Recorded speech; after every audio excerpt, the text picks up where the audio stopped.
सभी को नमस्कार। आज 23 मार्च है और 23 मार्च को बिहार के न्यूज़पेपर में जो भी इम्पोर्टेंट करंट अफेयर्स आया हुआ है पीटी, मेंस और इंटरव्यू के लिए, तो उसको मैं कवर करने जा रहा हूं।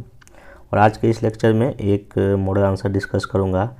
बिहार को विशेष राज्य का दर्जा क्यों मिलना चाहिए, ये विशेष राज्य का दर्जा क्या होता है, कैसे क्या, इन सब के बारे में डिटेल से मैं डिस्कस करूंगा। क्योंकि कल जब बिहार दिवस का जो समारोह गांधी मैदान में चल रहा है, जब उसका उद्घाटन मुख्यमंत्री जी ने किया, तो उन्होंने एक फिर से बोला है कि बिहार को विशेष राज्य का दर्जा मिलना चाहिए। तो हो सकता है इस बार मेंस के क्वेश्चन में या एसए के क्वेश्चन में आपको ये पूछा जा सके क्या बिहार को विशेष राज्य का दर्जा मिलना चाहिए।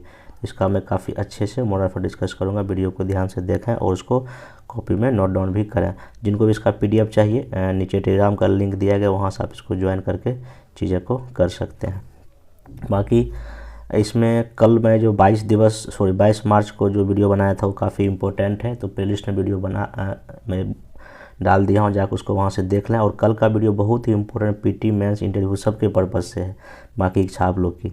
यदि यहाँ पे इसमें विशेष खबर सिंपल ये है कि बिहार को मिले विशेष राज्य का दर्जा, ये मुख्यमंत्री जी ने कहा है। और इसमें उद्घाटन जो कल जो 111वीं जो हम लोग स्थापना दिवस बिहार का मना रहे हैं, तो इसमें इसका उद्घाटन मुख्यमंत्री जी ने किया है। ये ध्यान रखना है पीटी के पर्पज़ से। कभी पूछ देता है कि दिवस का उद्घाटन किसने किया, राज्यपाल ने किया कि शिक्षा मंत्री ने किया कि मुख्यमंत्री ने किया, तो उसमें कन्फ्यूजन नहीं होना है, मुख्यमंत्री जी ने किया है।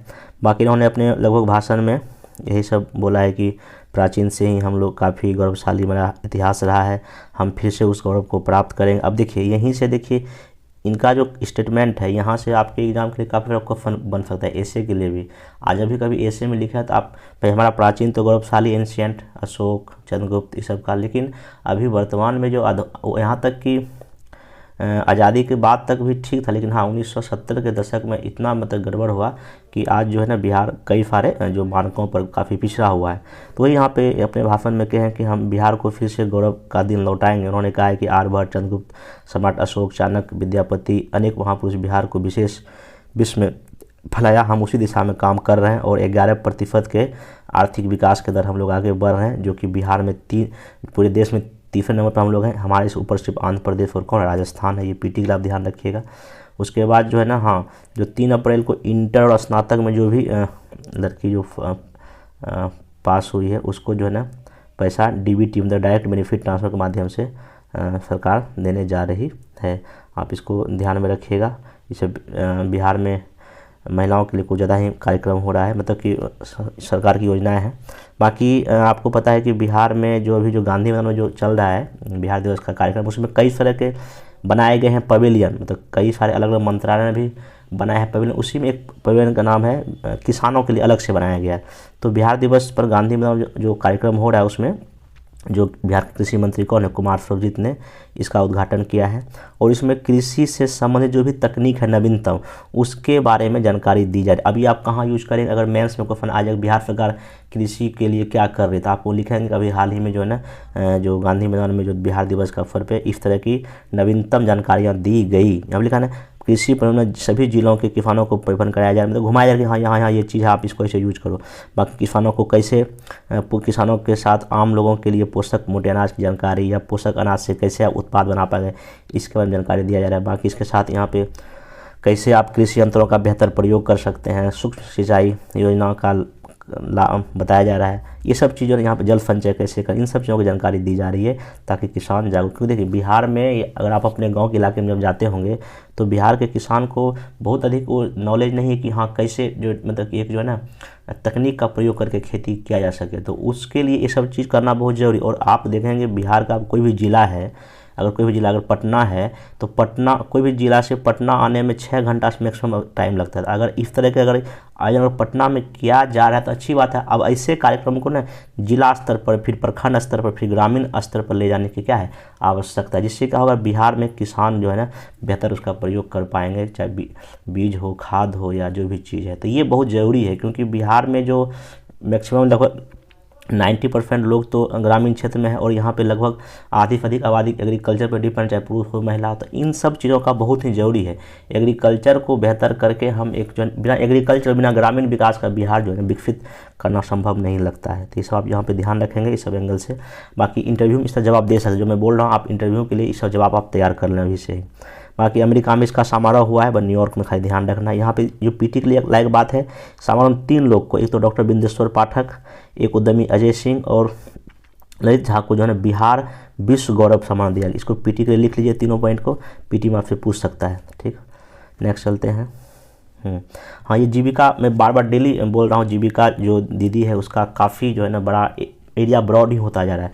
तो जीविका का भी पवेलियन बना है यहाँ पे। मैं बोला कि कई सारे विभाग ने भी और अलग अलग, जैसे कि एक ना जो कि बिहार में जो राज्य जो स्टेट बोर्ड जो एग्ज़ाम लेती है उसका भी लगा है पवेलियन, ठीक ना, बच्चों के लिए अलग लगा है। उसके यहाँ जीविका का भी लगा है पवेलियन। यहाँ पे ना लगाए गए 25 स्टॉल लगाए। इसमें जो है ना जीविका दीदी जो भी अपना बनाई है चीज़ें, उसका यहाँ पे जो है अलग अलग उत्पाद बेचा। जैसे देखिए यहाँ पे लिखा हुआ है, जीविका दीदियों की ओर से उत्पाद जैविक सब्जियाँ, सिक्की की डोलची। अब हम लोग का देखिए ग्रामीण क्षेत्र में सिक्की की डोलची बहुत ही फेमस है। आप जब शादी विवाह ऐसे भी जब हम लोग के घर में जो माँ बहन होती बैठ के उस सब कभी बनाते थे, अब देखिए वो पहले एक पार्ट टाइम होता था, अब उस पार्ट टाइम के लिए पार्ट टाइम नहीं, अब उससे रोजगार मिल रहा है। कितना अच्छा बात है, मतलब कि ये जीविका दीदी मतलब कि बेहतरीन काम कर दे। बाकी अपशिष्ट से बने चीज़ें, फूल के गुलदस्ते, LED बल्ब, पेपर बैग, चूड़ी लहठी, ये सब देखिए, ये सब कहीं ना कहीं क्या है, ये सब लघु उद्योग है। तो आप अगर बिहार में अगर पूछेगा कि बिहार में लघु उद्योग की क्या संभावना है, तो बिहार में लगभग जो 12 करोड़ मोटामोटी आबादी है, 6 करोड़ तो महिलाओं की है। अब 6 करोड़ में जो भी महिलाएं कामकाजी महिलाएं हैं, उनको क्यों नहीं सब काम हम सिखा दें। और कौन नहीं करना चाहेगा, कौन नहीं इनकम करना चाहेगा। और ऐसे काम करके आराम से कोई भी महिला जो है ना 6 से लेके 10,000 कमा सकती है। बिहार एक ब्रांड बन सकता है। तो आप ऐसे चीज़ों को ध्यान में रखेंगे और इन सब बात को इंटरव्यू में कहीं 1-2 लाइन पे बोल देंगे ना इंटरव्यू में, तो काफ़ी आपको अच्छा नंबर मिलेगा, ठीक ना। बाकी यहाँ कई सारे जीविका दीदी अपना कहानी सुनाई है कि मैं 6 साल पहले यहाँ जुड़ी, पहले फिर पति कमाते थे, आज पहले पति कमाने की वजह से मेरा घर नहीं चलता था, आज जीविका से जुड़ने के बाद जो है ना बकरी पालन, मुर्गी पालन, चूड़ी निर्माण का काम हो रहा है। हम 12 दीदी काम करते हैं, सब लोग अपना अपना काम करके आज आमदनी मेरा 7 से लेकर 6 से 7 हज़ार हो गया है, ठीक ना। और कहा दीदी ने कहा कि जीविका ने उन्हें आर्थिक रूप से क्या सशक्त बनाया है, आत्मनिर्भर ने मदद की है। सतत जीविकोपार्जन योजना के तहत रोहतास जिले के नोखा क्लस्टर की सुहागन जीविका महिला चूड़ी केंद्र का जीविका दी संगीता ने बताया कि घर की आर्थिक तंगी को दूर करने के लिए वह जो इससे जुड़ी है। तो मतलब कहने का मतलब ये है कि आप ये सब जो ना रियल एग्जाम्पल है, आप इस एग्जाम्पल को लिख लें। जब कभी मान लीजिए कि अगर जीविका दीदी का अगर कभी ऐसे में अगर कहीं कुछ आपको KFD लिखना पड़ जाए, ऐसे बात लिख सकते हैं। ये सब रियल एग्जाम्पल, और ये सब किसी बुक में नहीं मिलेगा। बिहार का कोई भी अगर मैगजीन होगा तो मैं गारंटी देता हूँ ये किसी मैगजीन में आप ये सब बात नहीं चलेगी। ये सब न्यूज़पेपर में आता है, इसलिए न्यूज़पेपर का इंपॉर्टेंस काफ़ी बढ़ गया है। चलिए नेक्स्ट चलते हैं। बाकी हाँ PTA का ध्यान रखिएगा कि जो आपका जो जल संसाधन विभाग जो बिहार सरकार का है, वो अब ऑफिस मतलब वहाँ पे सब काम ऑनलाइन हो गया। बस इतना ही PT के पर्पज़ से आपका ये इंपॉर्टेंट है, बाकी इसमें और कुछ नहीं है। नेक्स्ट हाँ, ये जो है ना अभी एक सर्वे हुआ है कि राज्य के जल स्रोतों में आर्सेनिक से हो रहा है गॉल ब्लैडर कैंसर। मतलब कि ये जो ना बिहार के लगभग जो 20-25 ऐसी चीज़ें जहाँ पे जल प्रदूषण काफ़ी हाई लेवल पर है, ठीक ना, और इससे हमको कैंसर जैसी बीमारी होने का जो है चांस है। तो आप यहाँ पे मैं प्रदूषण को लेकर पहले वीडियो बना चुका हूँ, तो आप इसको शामिल करिए। हमको पानी को साफ करना बहुत ही जरूरी, नहीं तो चीज़ें बहुत ही गड़बड़ हो जाएगा। बाकी वही देखिए जो भाषण दी है नीतीश जी ने, वही बात वो बोल रहे हैं कि अभी जो है ना देश की आय लगभग 1,50,000 प्रति व्यक्ति है, लेकिन बिहार का सिर्फ 64,000 के आसपास है, यानी देश की तुलना में 1/3 कम। इसलिए हमको विश्व राज्य का दर्जा मिलना चाहिए। फिर हम जो है ना हालांकि बहुत तेज़ गति से तरक्की तो कर रहे हैं, लेकिन अगर हमको विशेष राज्य का दर्जा मिल जाएगा तो हम और तेज़ गति से आगे बढ़ेंगे। इसलिए चूँकि आज उन्हें कल अपने भाषण में काफ़ी जोर देकर इस बात पर कहा, इसलिए मैं आज आपको इसका मोराफर बताने जा रहा हूँ। बाकी इसका इन्होंने हाँ नीतीश कुमार जी बार बार महिलाओं को लेकर बोलते रहते हैं। देखिए इनका देख लीजिए, यहाँ पे उन्होंने कहा महिला सशक्तिकरण के लिए 2006 में पंचायत में 50% महिला आरक्षण दिया गया, 7 से नगर निकाय में 50% दिया गया है। लड़कियों के लिए पोशाक साइकिल प्रोत्साहन दिया जा रहा है। 2013 से जो है बिहार पुलिस में महिलाओं को 35% आरक्षण देना शुरू किया गया। आज 29,000 से अधिक महिलाएं हैं। सभी सरकारी नौकरी में 35% आरक्षण दिया जाता है। अब ये सब देखिए PT में पूछेगा कि हाँ कब से महिलाओं को पुलिस में दिया गया, 2013 से दिया गया। इस आप इसको ध्यान रखिएगा। पंचायत में 2006 से और शहर में 2007 से। बाकी अब देखिए, एक अच्छे शासक का ये भी खासियत होता है कि वो ये भी जान सके कि हमारी जनता हमारी योजनाओं से कितना लाभ ले रही है, उसमें क्या कमियां रहेगी। आप जानते हैं बिहार जो नीतीश कुमार जी अभी तक लगभग 12-13 यात्राएं अपने पूरे कार्यकाल में कर चुके, मतलब पूरे जब से मुख्यमंत्री बने हैं। तो ये भी एक बार बीपीएससी को क्वेश्चन पूछा था कि नीतीश कुमार के कार्यकाल की उपलब्धियों का वर्णन करें, पॉलिटी पेपर में पूछा, जाकर देख लीजिएगा। तो ये क्वेश्चन अगर पूछेगा तो नीतीश कुमार की उपलब्धियां क्या है, तो उपलब्धियां मतलब क्या, उनका सामाजिक, आर्थिक, राजनीतिक और सांस्कृतिक जो भी उनका कार्य है उनको दिखा देना पड़ेगा, तो ये आपका उनका उपलब्धि हो जाएगा। तो ऐसे क्वेश्चन पूछा जा रहा है, ठीक ना। चलिए नेक्स्ट, चलिए बाकी सब तो आप लोग जानते हैं, इसमें कोई हाँ इस ध्यान रखिए क्वेश्चन बीपीएससी में पूछ सकते हैं बिहार दिवस कब से मनाया जा रहा है, 2010 से। बस नेक्स्ट चलते हैं।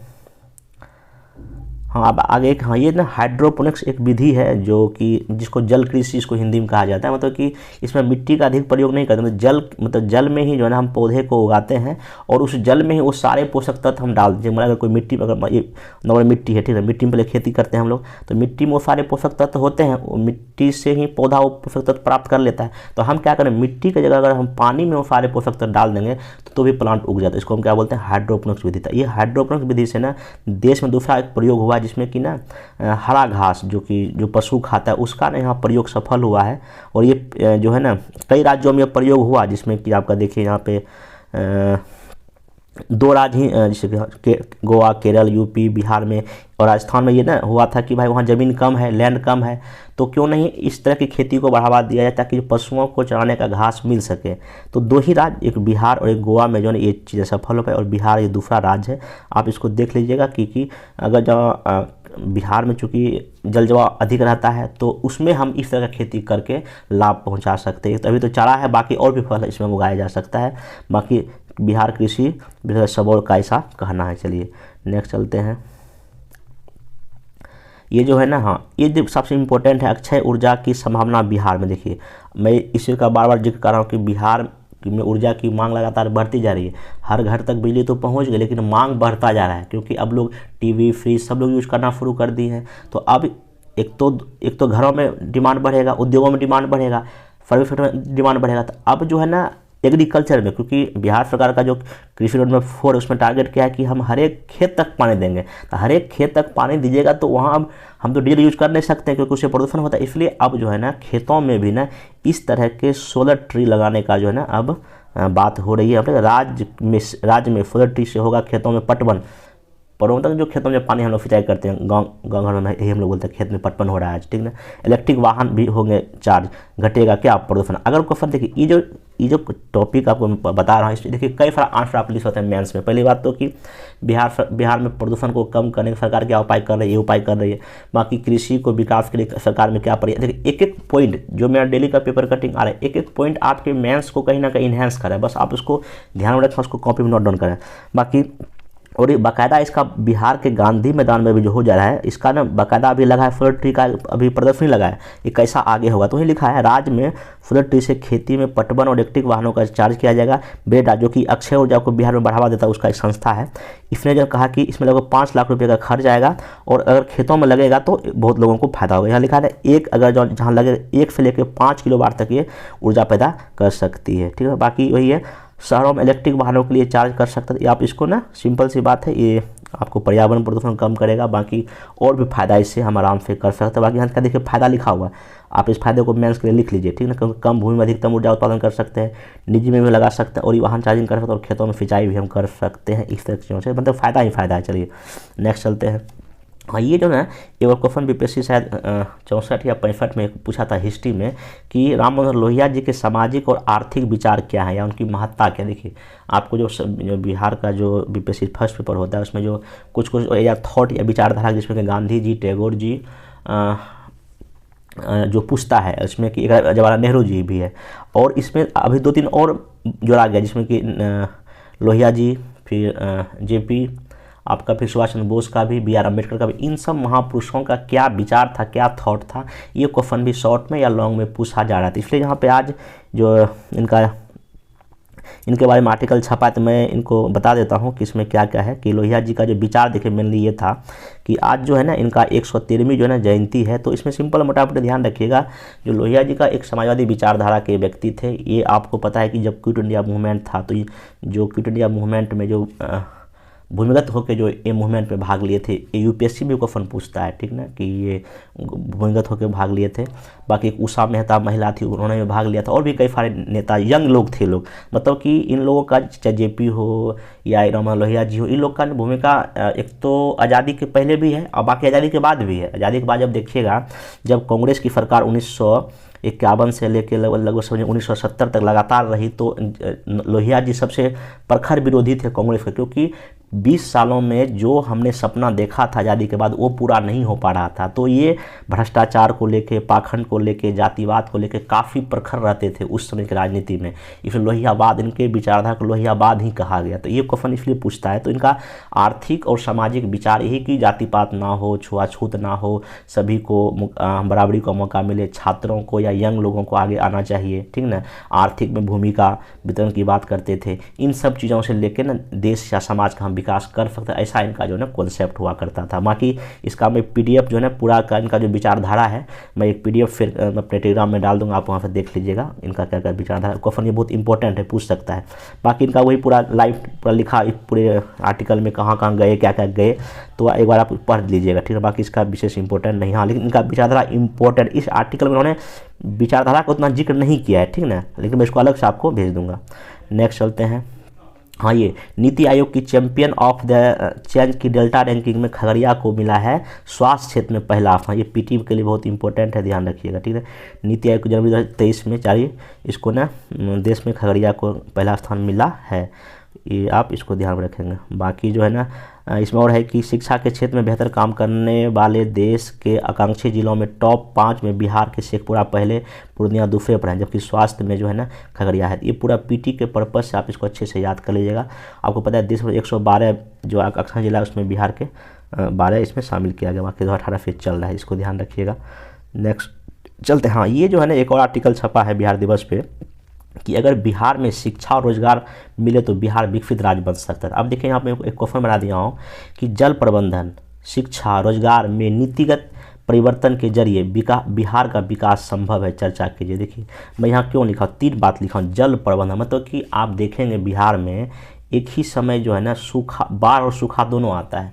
साउथ बिहार में बाढ़ आता है और नॉर्थ बिहार में सूखा, सॉरी उल्टे बोल दिया, यहाँ पे जो नॉर्थ बिहार में बाढ़ आता है और साउथ बिहार में सूखा पड़ जाता है। तो अगर हम जल को प्रबंधन कर लें, मतलब कि अगर हम यहाँ का जो अधिशेष पानी इधर कहीं शिफ्ट कर दें, जैसे कि गंगा जलापूर्ति योजना में किया गया, तो जल प्रबंधन करके एक तो हम बिहार को विकसित बना सकते हैं। दूसरा बात एजुकेशन, चूँकि यंग जनरेशन अगर इनको अच्छी शिक्षा दिया जाए तो फ़ायदा होगा, और इन शिक्षित लोगों को रोज़गार, चाहे वो स्वरोजगार की बात हो या स्टार्टअप की बात हो या कुछ सरकारी नौकरी की बात हो या प्राइवेट नौकरी, जब तक हम अगर ये 3 चीज़ हम कर लिए तो समझिए कि अपना बिहार विकसित बनना संभव है। और चूँकि जब ये काम होगा, ये तीनों अगर काम होगा, तो देखिए इन तीनों चीज़ों का कहीं ना कहीं, चाहे वो प्राइमरी सेक्टर हो, सेकेंडरी सेक्टर हो और टर्फरी, आप सब में यूज कर सकते हैं अगर आप जल प्रबंधन का सही ढंग से कर देंगे। अगर मान लीजिए बिहार में अब कहा जाता है कि बिहार के लिए, जो नॉर्थ बिहार के लिए 12 महीने में 9 महीने नहीं होता, क्योंकि 3 महीने तो बाढ़ आता है, 3 में बाढ़ में लोग सब लोग मतलब लॉकडाउन लग जाता है। तो अगर उस 3 अगर बाढ़ नहीं आएगा तो लोग उस 3 महीने में बहुत सारा काम कर पाएंगे और प्लान भी रुक जाएगा। तो मतलब इन 3 चीज़ को करने से बिहार के कई सारी समस्या का आप समाधान कर सकते हैं। जब भी कभी आप मेंस का आंसर लिखा तो इन सब बातों का ध्यान रखें। बाकी इस आर्टिकल में वही सब बात लिखा गया है कि विकास का वाहक युवा शक्ति, वही कि 111 साल का हो चुका बिहार युवाओं का देश है, इसमें स्वराज है, जन के लाभांश की स्थिति है, ठीक ना। यहाँ का 48% लोग 0 से लेकर 18 साल तक का है। आगे यहाँ पर लिखा हुआ है कि बिहार में युवाओं को कुल आबादी मतलब कि 5.5 करोड़, जिनमें से 15 से लेकर 2.7 करोड़, डेटा लिख लीजिए। बाकी इतना लड़कियाँ हैं, कुल आबादी में जो है ना मतलब 33% आपका मोटा मोटी जो है ना युवा है। बाकी 2035 तक बिहार पूरे देश में सबसे अधिक युवा वाला देश होगा। इस आबादी को अच्छा शिक्षा, स्वास्थ्य जब तक नहीं देगा तो कैसे काम चलेगा, ये सब लिखा हुआ है, इसको ध्यान रख सकते हैं। बाकी नेक्स्ट जो है यहाँ वही एक और कुछ डेटा दिया हुआ है जो कि आपके एग्जाम के लायक है कि जो अभी जो रिपोर्ट ये कहता है, ये जो बिहार की श्रम बल भागीदारी दर जो है वो मात्र 42.2%, जबकि देश का कितना है 58%, काफ़ी कम है लोगों के काम करने वाले। और जो आफृत काफ़ी ज़्यादा हम लोग 58 प्रति लोग यहाँ डिपेंड हैं, लोग मतलब कि जो कमाने वाले पे, और राष्ट्रीय स्तर पे जो बात करते हैं 44% है। अगर ये हम सही ढंग से इसको मैनेज करें अब काफ़ी अच्छा होगा। ये सब डेटा इसको देख सकते हैं। बाकी यहाँ पे हाँ, अभी जो वर्तमान में जो है कि पता चलता है कि रोजगार और कृषि और सहवर्ती क्षेत्र में जो है ना 47% लोग जो है ना कहीं काम कर रहे हैं। उद्योग में देखिए जीडीपी में इतना है इसका दिया हुआ है। तो कहने मतलब है इन सब चीज़ को काम करके हम बेहतर कर सकते हैं। और इसके लिए हमको क्या करना पड़ेगा, नीतिगत बदलाव। वही मैं यहाँ पे लाइन की लिखा हूँ, पॉलिसी लेवल पे हमको बदलाव करना पड़ेगा। पॉलिसी लेवल में बदलाव का मतलब ये है कि हमको कई सारे ऐसे कानून लाने पड़ेंगे, जैसे कि स्टार्टअप नीति आया है या और भी चीज़ें आया है, जैसे कभी चर्म और वस्त्र उद्योग नीति है। ऐसे हमको कई सारे पॉलिसी हर एक चीज़ के लिए बनाना। जैसे मतलब कि हम एक मेरा कॉन्सेप्ट है, जैसे कि अगर बिहार में जैसे कि पानी बोतल में हम भर के जखन पीते हैं ना, तो जो बिहार में जो है ना तक जो नदी है, नदी मीठा पानी होता है। अगर उस हम पानी को, मीठे पानी को हम साफ़ भी कर सकते हैं, पानी को साफ़ करके हम पूरी दुनिया को पानी पिला सकते हैं। ऐसा करके कुछ अगर सरकार करे तो बहुत ही बेहतर हो। नेक्स्ट चलते हैं हम लोग। हाँ, यहाँ पर ही लिखा हुआ है कि नीतिगत बदलाव, जैसे कि यहाँ पे देखिए लिखा हुआ है जैसे कि पहले तो 50% आरक्षण दिया गया, ठीक ना। बाकी और भी सरकार जो नीति लागू की, जैसे जीविका योजना भी है या स्टार्टअप है या औद्योगिक नीति, ये सब पॉलिसी ला के जो है ना हम इन सब चीज़ों पर बेहतर काम कर सकते हैं। आप इसको दफा वीडियो पॉज करके बातें लिख लीजिए, जो मैं डिस्कस किया वो एग्जाम के लायक ज़्यादा इंपॉर्टेंट है। बाकी जो है हाँ, ये जो ना बदलते बिहार में गांव बन रहे हैं देसी ब्रांड के हब। अब देखिए मैं यहाँ क्वेश्चन दिया हूँ, विकसित बिहार बिना ग्रामीण विकास के संभव नहीं है। आपको पता है कि लगभग 90% लोग कहाँ हैं, ग्रामीण बिहार में है, और इनको विकसित किए बिना बिहार संभव तो है ही नहीं, मतलब विकसित बिहार हम बना नहीं सकते हैं।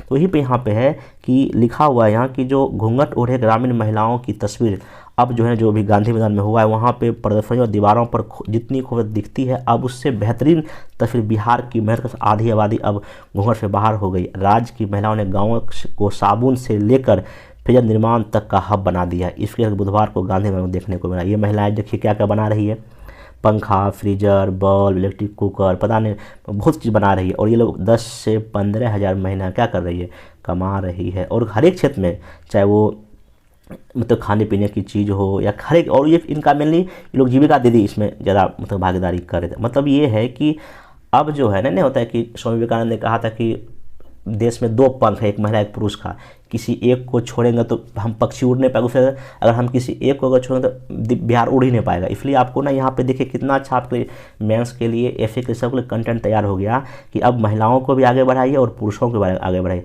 और ओवरऑल क्या होगा, बिहार आगे बढ़ जाएगा, ठीक ना। तो ये आपको ना कई सारा इसमें पॉइंट दे दिया हूँ मैं। बाकी अब आइए जो आज का मोरल मैं डिस्कस कर देता हूँ। और एक बात, इसका जो इंग्लिश मीडियम का जो पीडीएफ होगा वो मैं अपने टेलीग्राम ग्रुप पे शेयर कर दूंगा। जिनका इंग्लिश मीडियम है वो जाकर डाउनलोड करके इसको पढ़ लें। देखिए हमको फॉर्म बना दिया, बिहार के विकास के लिए विशेष राज्य को आप कहाँ तक उचित मानते हैं? क्या आपको लगता है कि बिहार को विशेष राज्य का दर्जा मिलना चाहिए? इस प्रश्न में सब कुछ आराम से डिस्कस करता हूँ, आप ध्यान से सुन लें, हो फिर इसको नोट डाउन कर लें। हुआ यूँ था कि 1960 के दशक में अंत में एक गॉडगिल के द्वारा प्रस्तुत समिति बना था। गॉडगिल समिति ने ही सिफारिश किया था विशेष राज्य दर्जे देने का, ठीक ना। तो गॉडगिल द्वारा प्रस्तुत फार्मूले के माध्यम से विशेष राज्य के दर्जे को से संबंधित प्रस्ताव प्रावधान सामने आया।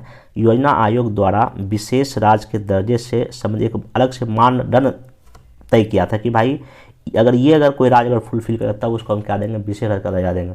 फिर सुन लीजिए 1960 के दशक में जो है ना गॉडगिल समिति बना था, इसको गॉडगिल फार्मूला भी कहा जाता है। इन्होंने कहा था कि कुछ राज्यों को विशेष राज्य का दर्जा मिलना चाहिए। फिर योजना आयोग ने वो मानक तय किया कि जिसके आधार पर हम किसी राज्य को क्या बोलेंगे, विशेष राज्य का दर्जा देंगे। अभी वर्तमान में लोग 11 राज्य को दर्जा दिया गया। अब यहाँ देखिए यहाँ पे कि क्या क्या वो मानक या मापदंड था जिसके आधार पर जो ना ये चीज़ दिया जाता है। पहला कहा कि अगर कोई राज्य पहाड़ी और दुर्गम क्षेत्र का हो, वहाँ की जनसंख्या घनत्व काफ़ी कम हो और वहाँ पे जनजातीय लोग ज़्यादा रहते हो, महत्वपूर्ण सामरिक और भौगोलिक अवस्थिति अथवा अंतर्राष्ट्रीय सीमा से जुड़ा हो, जैसे कि पंजाब है या जम्मू कश्मीर है या उत्तराखंड है, ये सब ऐसा है। बाकी कमज़ोर वहाँ का संसाधन हो और पर्याप्त आधारभूत संरचना का ढांचा और विकास, औद्योगिक विकास में बहुत पिछड़ा हो और वहाँ का कमज़ोर वित्तीय स्थिति हो। ये 5-6 आधार है जिसके आधार पर जो अभी तक जो भी देश में विशेष राज्य का दर्जा मिला है उन इसी बेसिस पे दिया गया है। आगे देखिए यहाँ पे लिखा गया है, विशेष राज्य दर्जा प्राप्त राज्यों को उनकी चुनौतियों को देखते हुए कई तरह के सुविधाएं दी जाती है जिनको मिल जाता है। जैसे पहला सुविधा क्या, केंद्र से आवंटित राशि का 90% आपको मिलेगा अनुदान, ग्रांट मिलेगा, मतलब उसमें कोई आपको लोन देने की जरूरत नहीं उन राज्यों को। हाँ, मात्र 10% पर ही क्या देना पड़ता है, ऋण देना पड़ता है, ठीक ना। मतलब मैक्सिमम पैसा ना उनको ग्रांट ही मिल जाता है, उनको फायदा हो जाता है। निवेश और उनसे प्राप्त होने वाले लाभों पर जो टैक्स पे रियायत दी जाती है, आप कम टैक्स में भी यहाँ कंपनी सब खुल सकता है। यदि विशेष दर्जे प्राप्त राज्य चालू वित्त वर्ष के दौरान अगर केंद्र के द्वारा दी गई फंड या पैसा खर्चा नहीं कर पाता है, वो लैप्स नहीं होता है, बल्कि अगले वर्ष में वो ट्रांसफर हो जाता है। जबकि समान राज्यों में इस फंड को चालू वित्त वर्ष के दौरान खर्च नहीं होने पर वह जो है ना लैप्स हो जाता है, खत्म हो जाता है। कितना, ये 3 फायदा 4 फायदा जो आपको विशेष राज्य के दर्जे राज्य को मिलता है। आगे यहाँ पे देखिए लिखा हुआ है कि विशेष दर्जा प्राप्त राज्यों को मिलने वाली सुविधाएं तथा लाभों को देखते हुए हाल के दिनों में आंध्र प्रदेश, बिहार और भी 1-2 राज्य है द्वारा विशेष राज्य दर्जे के लिए केंद्र सरकार पर दबाव बनाया गया है। जहां आंध्र प्रदेश का मानना है कि तेलंगाना के बनने के बाद राज्य के संसाधन पर बुरा प्रभाव पड़ा है। दूसरे बिहार का मानना है कि झारखंड बनने के बाद शेष बिहार में रिसोर्स नहीं है, विहीन हो गया है तथा राज्य की अर्थव्यवस्था चरमरा गई है।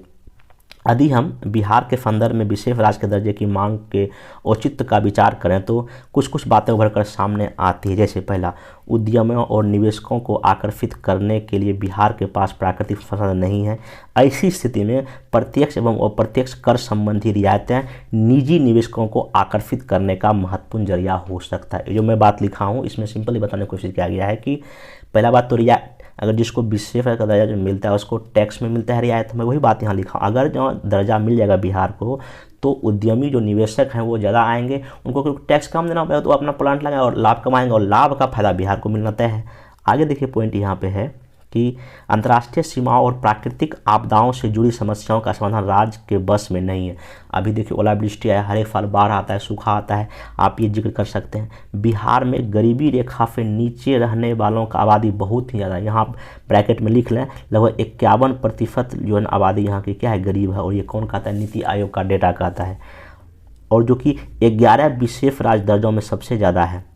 एक CSO जो आपका जो केंद्र सरकार का जो संगठन है उसका एक आकलन कहता है, तो फिर इसको डेटा चेंज कर लिए, डेटा यहाँ पे थोड़ा गलत लिखा गया। अभी जो है देश के लेवल पर लगभग 1.5 लाख के आसपास प्रति व्यक्ति है, और बिहार का लगभग अभी जो ना अभी आपको जस्ट बताया है लगभग 64,000 के आसपास है। ये डेटा काट के वो लिख दिया, मतलब कि प्रति व्यक्ति आय भी 1/3 कम है, मतलब 1/3 है, मतलब कि 1/3 कम है, 1/3 है। अगर राज्य मतलब केंद्र लेवल पे 3 गुना है पूरे देश का, हमारे यहाँ मतलब कि बहुत कम है प्रति व्यक्ति आय, पैसा जी कर सकते हैं। दूसरा जो है ना, आधारभूत संरचना की दृष्टि से बिहार की स्थिति पिछड़ी हुई। बिहार में सड़क और रेलवे का घनत्व सबसे कम है प्रति व्यक्ति। यहाँ ऊर्जा खपत गलत हो गया, यहाँ 329 यूनिट के आसपास लिख लीजिएगा, ठीक है, जो राष्ट्र औसत से काफ़ी क्या है, कम है। फिर औद्योगिक दृष्टि से बिहार अत्यधिक पिछड़ा हुआ है, और यहाँ पूरे देश में जहाँ पे 1.55 लाख औद्योगिक इकाइयाँ, वही बिहार में मात्र लगभग 1800-1900 के आसपास है, ठीक ना। एक कहीं ना कहीं चीज़ें स्थिति खराब है। विशेष राज्य दर्जा की प्राप्ति के लिए दिया गया मानदंड तथा बिहार के पक्ष में प्रस्तुत तर्क आधार का विवेचन के पश्चात जो बातें सामने निकल कर आती है यह कि तकनीकी रूप से बिहार इस कफड़ पर खड़ा नहीं उतरता है, क्योंकि बिहार का भौगोलिक क्षेत्र पहाड़ी और दुर्गम तो नहीं है। राजस्व अधिशेष बिहार के पास है, ठीक ना, मतलब कि रेवेन्यू सरप्लस है। बिहार अनुसूचित जनजाति की जो ना मापदंड पर खड़ा नहीं उतरता है। बिहार निम्न जनघनत्व नहीं, यहाँ देश का सबसे अधिक है, 1106 यहाँ का जो प्रति व्यक्ति घनत्व है, जो कि बहुत ज़्यादा है, सबसे अधिक है। अंतर्राष्ट्रीय सीमा पर उसकी अवस्थिति को सामरिक और अवस्थित रूप में उसको स्वीकार करना, मतलब कि नेपाल है तो उतना विशेष दिक्कत नहीं है। मतलब देखिए कुछ मापदंडों पर बिहार खरा उतरता है और कुछ पर नहीं उतरता। मैं इस दोनों बात को यहाँ पे जिक्र कर दिया कि हाँ ये आधार है जिस पर अगर मिलेगा तो ये फायदा होगा, लेकिन ये जो कुछ ऐसी स्थितियाँ जहाँ बिहार उसको उस मापदंड पर पूरा नहीं खरा नहीं उतरता है। आगे यहाँ पे इन्हीं परिस्थितियों को देखते हुए सुधा पिल्लई की अध्यक्षता में गठित समिति ने बिहार को विशेष राज्य का दर्जा दिए जाने का विरोध किया था। यद्यपि बिहार तकनीकी रूप से विशेष राज्य का दर्जा मापदंड को पूरा नहीं करता, तथापि बिहार में ऐसी परिस्थितियां मौजूद है जो कि विशेष राज्य की मांग को औचित्य प्रदान करते हैं। जैसे बिहार का आर्थिक और जो ढांचागत पिछड़ापन एक वास्तविक तथ्य है, और इस पिछड़ेपन के लिए केवल बिहार और उसका नेतृत्व जिम्मेदार नहीं बल्कि प्राकृतिक कारक भी बाढ़ और सूखा जिम्मेदार है। बिहार विभाजन के पश्चात 94% खनिज, 64 विद्युत, 80% वन झारखंड के हिस्से में चला गया। इससे बिहार में संसाधनों पर बुरा प्रभाव पड़ा है। नेपाल में जिस प्रकार चीन और पाकिस्तान की गतिविधियाँ बढ़ रही है उससे एक प्रकार का सामरिक चुनौती भी पैदा हो रहा है। निष्कर्षतः हम कह सकते हैं कि बिहार को विशेष राज्य का दर्जा प्रदान करने के पक्ष और विपक्ष अपने अपने तर्क हैं। महत्वपूर्ण महत्वपूर्ण विशेष राज्य का दर्जा तो है, किंतु उससे महत्वपूर्ण बिहार का विकास, विशेष राज्य का दर्जा प्रदान करने से कहीं ना कहीं इस प्रक्रिया को गति मिलेगी। क्योंकि आप एक पॉजिटिव में आंसर देंगे, क्योंकि मुख्यमंत्री अगर ये बात बोल रहे हैं तो हमको उनका ही साइडलाइन लेके चलना है, नहीं कि नहीं मिलना चाहिए। या अगर मैं कभी इंटरव्यू में अगर क्वेश्चन पूछ देंगे कि, क्योंकि इस बार जिनका भी इंटरव्यू होगा आगे 1-2 महीने में, उनसे क्वेश्चन पूछना तय है, खुद हमसे पूछा था क्वेश्चन ये, तो आपको एक बीच का लाइन कि हाँ सर ये मानदंड पूरा बिहार करता है और ये नहीं करता है, तो वही है कि अगर मिल जाएगा बिहार को बिहार दर्जा तो ये है कि बिहार तेज गति से आगे बढ़ पाएगा। हाँ, लेकिन इसमें एक दिक्कत ये भी है, अगर बिहार को अगर हम देंगे, क्योंकि डिबेट का क्वेश्चन बन सकता है, अगर बिहार को अगर दिया जाएगा तो और राज्य भी मांग करेगा। तो इसके लिए सर बेहतर उपाय यही है कि विकास ही ऐसा कर दो कि विशेष दर्जा मतलब कि मांगना ही ना पड़े। कृषि में, उद्योग में, सेवा में कई सारे विकास के ऐसा 5 साल में विकास कर लीजिए, कुछ पैकेज दिया जाए बिहार सरकार को, ताकि वो अपने कई क्षेत्रों में आगे बढ़ सके, विशेष राज्य के दर्जे की आवश्यकता ही नहीं पड़ेगी। तो ऐसा भी आप एक फाइल लाइन लेके मतलब इंटरव्यू में जवाब दे सकते हो। बाकी मेंस के लिए जो बताया गया है आप इसको लिख देंगे तो चीज़ें आपके लिए बेहतर होगा। बाकी इनका PDF मैं अपने टेलीग्राम पर शेयर कर दूँगा, इंग्लिश का मिल जाएगा। तो बाकी इसको अच्छे से कर लें, क्योंकि बहुत इंपॉर्टेंट क्वेश्चन है। बाकी 68, 69, 70 के लिए जिनको भी GS और SA का फाइटिंग करना है तो नीचे दिए गए नंबर पर कॉल कर सकते हैं। कल से स्टार्ट हुआ है, तो मिलते हैं नेक्स्ट वीडियो में। Thank you.